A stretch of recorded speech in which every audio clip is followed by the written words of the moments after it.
بسم اللہ الرحمن الرحیم۔ کلاؤڈ برسٹ کیا ہے یہ سائنسدان جانتے ہیں اور بڑے بڑے ماہرین اس میں بات کر رہے ہیں۔ ہمیں اس سے غرض نہیں ہے، ہمیں اس سے غرض ہے کہ کلاؤڈ برسٹ کا سبب کیا ہے، یہ جو بادل کا پھٹنا اس کا سبب کیا ہے۔ سائنس کہہ رہی ہے، ماہرین کہہ رہے ہیں کہ یہ جو درختوں کی کٹنگ ہے یہ وجہ ہے بڑی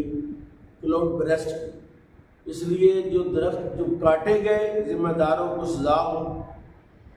اور اس کی لکڑی کہاں گئی وہ سی سی ٹی وی کیمرے موجود ہے، ریکارڈ موجود ہے، اضلاع کا ڈی سی کیا کر رہا ہے تو اس کے پاس یہ ریکارڈ نہیں ہے،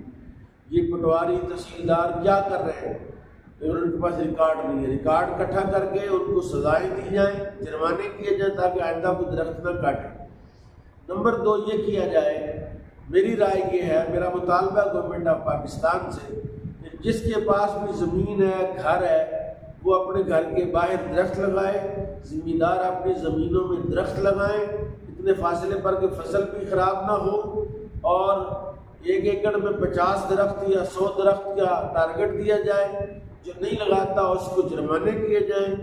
1 سال کا ٹائم دیا جائے، اور اس کا کوئی درخت کے سائز کو اور درخت کی اقسام کو مقرر کیا جائے کہ فلاں قسم کے درخت لگائے جائیں، فلاں علاقے کے لیے یہ درخت موزوں اور مناسب ہے۔